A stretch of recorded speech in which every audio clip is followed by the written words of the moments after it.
जय हिंद साथियों, मैं कुंदन ब्रह्मडू अड्डा में आप सभी का स्वागत करता हूं। तो हम लोग बिहार पुलिस के लिए एक सीरीज लेके आए हैं 25-25 क्वेश्चन का।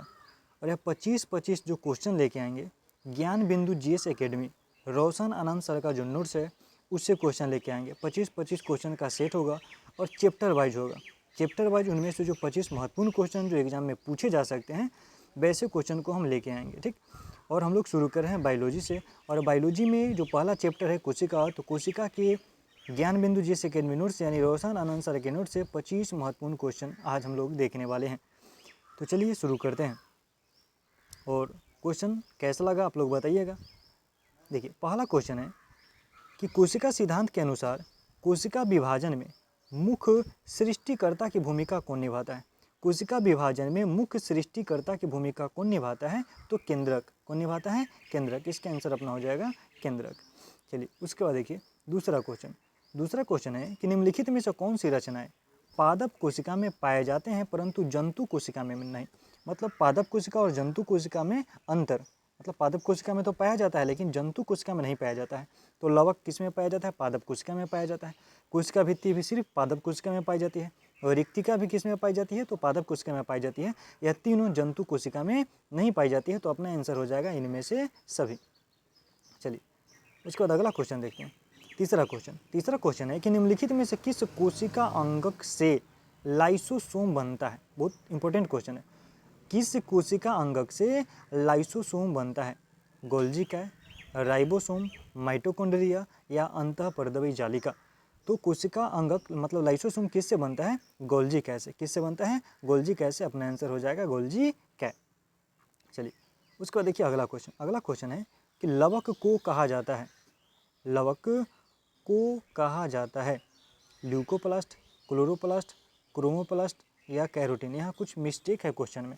जैसे यहाँ होना चाहिए रंगीन लवक, शायद लिखते वक्त वह कट गया होगा। यहाँ जो क्वेश्चन है क्या है? रंगीन, ठीक ना। तो रंगीन लवक को कहा जाता है, तो रंगीन लवक को क्या कहा जाता है? क्रोमोप्लास्ट कहा जाता है। रंगीन लवक को क्या कहा जाता है? क्रोमोप्लास्ट। चलिए उसके बाद अगला क्वेश्चन, 5वां क्वेश्चन है कि प्लाज्मा झिल्ली को बनता है, मतलब प्लाज्मा झिल्ली किससे बनता है? प्लाज्मा झिल्ली किसका बना होता है? तो प्लाज्मा झिल्ली लाइपोप्रोटीन या लिपोप्रोटीन का बना होता है। प्लाज्मा झिल्ली किसका बना होता है? तो लिपोप्रोटीन का बना होता है प्लाज्मा झिल्ली।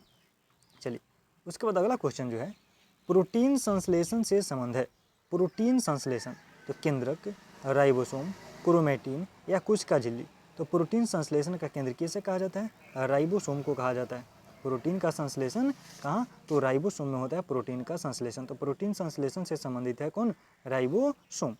चलिए उसके बाद देखिए अगला क्वेश्चन, 7वां क्वेश्चन है कि लाइसोसोम में जमा रहता है ग्लाइकोप्रोटीन, वसा, आरएनए या पाचक एंजाइम। तो लाइसोसोम एक एंजाइम पाया जाता है जो कि अपनी ही कोशिका को पाचित कर देता है, ठीक। तो इसमें पाचक एंजाइम होता है। और कौन सा पाचक एंजाइम होता है? तो हाइड्रोलाइटिक नामक पाचक एंजाइम किस में? लाइसोसोम में पाया जाता है। ध्यान में रखना है। चलिए अगला क्वेश्चन है कि माइटोकॉन्ड्रिया की दीवार बना होता है। माइटोकॉन्ड्रिया की दीवार, तो माइटोकॉन्ड्रिया की दीवार किसका बना होता है? प्रोटीन से, वसा से, लिपोप्रोटीन से या कार्बोहाइड्रेट से। तो लिपोप्रोटीन कहने का मतलब लिपिड प्लस में प्रोटीन, ठीक। तो माइटोकॉन्ड्रिया की जो दीवार है वह लिपोप्रोटीन की बनी है। माइटोकॉन्ड्रिया की दीवार किसका बना होता है? लिपोप्रोटीन का बना होता है। चलिए उसके बाद है 9वां क्वेश्चन है कि कोशिका झिल्ली बनी होती है। कोशिका झिल्ली किसकी बनी होती है? लिपिड की बनी होती है, प्रोटीन की बनी होती है, लिपिड एवं प्रोटीन जिसे लाइपोप्रोटीन भी कहा जाता है उसकी बनी होती है, इनमें से कोई नहीं। तो ही कोशिका झिल्ली भी लिपिड और प्रोटीन की बनी होती है, मतलब लाइपोप्रोटीन की बनी होती है कोशिका झिल्ली। चलिए अगला क्वेश्चन है 10वां क्वेश्चन कि राइबोसोम बना होता है। राइबोसोम किसका बना होता है? डीएनए एवं प्रोटीन, आरएनए एवं प्रोटीन, डीएनए एवं लिपिड या आरएनए एवं डीएनए। तो राइबोसोम जो बना होता है आरएनए एवं प्रोटीन से बना होता है राइबोसोम। राइबोसोम किसका बना होता है? आरएनए एवं प्रोटीन से बना होता है राइबोसोम। चलिए उसके बाद अगला क्वेश्चन है कि लाइसोसोम को सर्वप्रथम किसने देखा था, मतलब लाइसोसोम की खोज किसने की। तो लाइसोसोम की खोज किया है डी डुबे। कौन किया है लाइसोसोम की खोज? डी डुबे। चलिए अपना आंसर हो जाएगा डी डुबे। उसके बाद देखिए 12 नंबर क्वेश्चन, 12 नंबर क्वेश्चन है कि क्रिस्टी कहाँ पाए जाते हैं? क्रिस्टी कहाँ पाया जाता है? माइटोकॉन्ड्रिया में, लाइसोसोम में, केंद्रक में या लवक में? तो क्रिस्टी कहाँ पाया जाता है? माइटोकॉन्ड्रिया में पाया जाता है क्रिस्टी। क्रिस्टी कहाँ पाया जाता है? माइटोकॉन्ड्रिया में, माइटोकॉन्ड्रिया में। चलिए अगला क्वेश्चन देखिए, 13 नंबर क्वेश्चन है कि निम्नलिखित पोषक में स ऐसे होगा, तो निम्नलिखित पोषकों में से कौन सा एक पौधे की कोशिका भित्ति का एक संरचनात्मक घटक है? पौधे की कोशिका भित्ति का संरचनात्मक घटक है? तो मैग्नीज, पोटेशियम, फास्फोरस या कैल्शियम? तो पौधे की जो कोशिका भित्ति होती है उसमें कैल्शियम होता है क्या? तो कोशिका भित्ति का जो संरचनात्मक घटक है कैल्शियम हो जाएगा अपना आंसर, कैल्शियम। चलिए अगला क्वेश्चन 14 नंबर क्वेश्चन है कि निम्नलिखित में सबसे छोटी कोशिका, तो सबसे छोटी कोशिका जो होती है जीवाणु की कोशिका होती है माइकोप्लाज्मा गैलीसेप्टिकमा। पूरा नाम है माइकोप्लाज्मा गैलीसेप्टिकमा। तो माइकोप्लाज्मा अपने आंसर हो जाएगा। चलिए उसके बाद अगला क्वेश्चन है प्रोटीन निर्माण का सक्रिय स्थल है। यहाँ प्रोटीन का संश्लेषण होता है, प्रोटीन का निर्माण होता है कहाँ पे? तो राइबोसोम में। कहाँ? राइबोसोम। चलिए उसके बाद देखिए 16 नंबर क्वेश्चन है कि पत्तियों को हरा रंग प्रदान करता है। पत्तियों को हरा रंग प्रदान करता है। कौन पत्तियों को हरा रंग प्रदान करता है? क्रोमोप्लास्ट, क्लोरोप्लास्ट, ल्यूकोप्लास्ट या हुनोप्लास्टिक यानी हुनोप्लास्ट? तो क्लोरोप्लास्ट। पत्तियों को हरा रंग कौन प्रदान करता है? क्रोमोप्लास्ट यानी क्लोरोफिल उसमें होता है। चलिए अगला क्वेश्चन उसके बाद है 17 नंबर क्वेश्चन कि कोशिका की आत्महत्या की थैली कहलाता है। कोशिका की आत्महत्या की थैली किसे कहा जाता है? तो लाइसोसोम को कहा जाता है कोशिका की आत्महत्या की थैली। कौन सा एंजाइम पाया जाता है इसमें? तो हाइड्रोलाइटिक नामक एंजाइम पाया जाता है और जिसकी वजह से यह जो है लाइसोसोम है अपनी ही कोशिका को पाचित कर देता है। अगला क्वेश्चन उसके बाद 18 नंबर क्वेश्चन है कि कोशिका का ऊर्जा गृह किसको कहा जाता है? तो कोशिका का ऊर्जा गृह किसे कहा जाता है? माइटोकॉन्ड्रिया को कहा जाता है पावर हाउस ऑफ सेल। कोशिका का ऊर्जा गृह पावर हाउस ऑफ सेल किसे कहा जाता है? तो माइटोकॉन्ड्रिया को कहा जाता है। चलिए उसके बाद देखिए माइटोकॉन्ड्रिया किस में अनुपस्थित होता है? मतलब माइटोकॉन्ड्रिया किस में नहीं होता है? ठीक, ईस्ट में, कवक में, जीवाणु में या शैवाल में? तो माइटोकॉन्ड्रिया किस में नहीं होता है? जीवाणु में माइटोकॉन्ड्रिया नहीं होता है, नहीं होता है।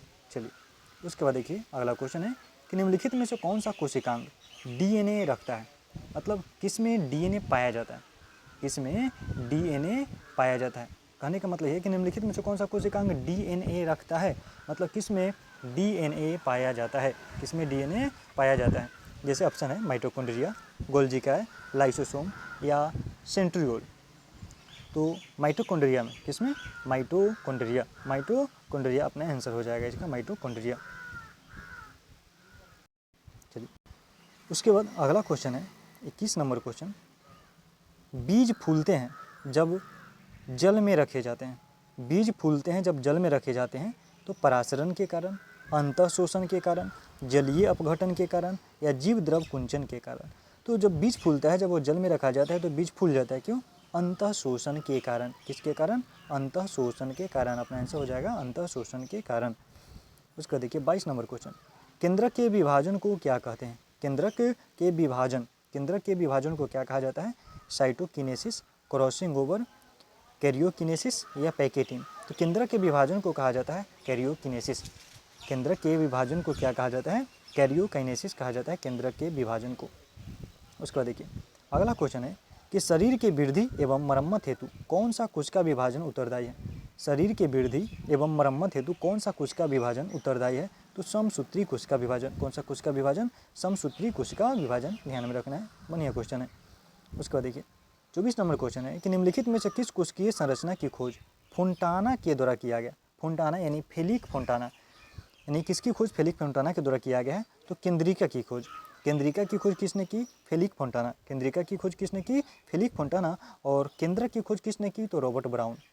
केंद्रक की रॉबर्ट ब्राउन और केंद्रिका का फेलिक फोंटाना। चलिए उसके बाद देखिए अगला क्वेश्चन 25 नंबर क्वेश्चन और अंतिम क्वेश्चन है न्यूक्लियस की खोज सर्वप्रथम किसने की? न्यूक्लियस मतलब केंद्रक, न्यूक्लियस मतलब क्या हुआ? न्यूक्लियस का मतलब केंद्रक हुआ, मतलब हिंदी में केंद्रक। तो केंद्रक की खोज या न्यूक्लियस की खोज सर्वप्रथम किसके द्वारा की गई, मतलब किसने की न्यूक्लियस की खोज, तो रॉबर्ट ब्राउन। किसने, रॉबर्ट ब्राउन ने। तो 25 क्वेश्चन अपना समाप्त होता है। 25 क्वेश्चन लेके आए थे कोशिका से।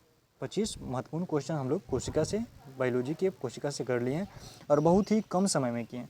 और इस प्रकार से अगर आपको क्वेश्चन चाहिए चैप्टर वाइज 25 महत्वपूर्ण क्वेश्चन, जिसमें लंबा टॉपिक होगा उसमें 50 क्वेश्चन लेके आएंगे, मतलब चैप्टर के हिसाब से, टॉपिक के हिसाब से क्वेश्चन लेके आएंगे। तो कैसा लगा वीडियो आपको बताना है, क्योंकि आपके कमेंट का इंतजार रहेगा। उसी प्रकार से हम वीडियो भी बनाएंगे, तो कमेंट ज़रूर कीजिएगा। और अगर यह जो प्रक्रिया चले 25 क्वेश्चन का, अगर आपको अच्छा लगता है तो सब्सक्राइब कर लीजिए ताकि आपको वीडियो मिलती रहे, और कमेंट ज़रूर कीजिएगा। फ़िलहाल के लिए रहने देते हैं इतना ही। जय हिंद।